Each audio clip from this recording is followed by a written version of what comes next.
Police के नारवा सलूक के खिलाफ मेलसी बार की हड़ताल तीसरे रोज में दाखिल मुतालबात न मानने पर वकला ने DSP ऑफिस के सामने एहतजाजी मुजाहरा किया। एहतजाजी मुजाहरे से खिताब करते हुए general secretary bar association Zahidur Rehman Naseem ने कहा कि DSP मेलसी को बरतरफ किया जाए। मुतालबात की मंजूरी तक हमारा एहतजाज जारी रहेगा। एहतजाजी मुजाहरे से साबिक सदर बार शबीर काजमी और दीगर ने भी खिताब किया। इस मौके पर वकला की बड़ी तादाद मौजूद थी।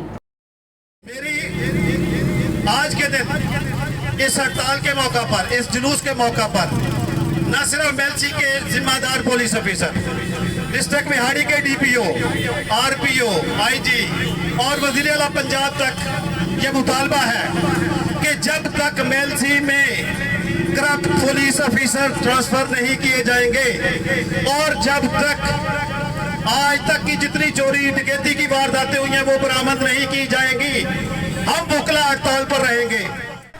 ये हड़ताल उस वक्त तक जारी रहेगी जब तक हमारे मेलसी के और वकला के मुतालबात पूरे नहीं होते, उस वक्त तक।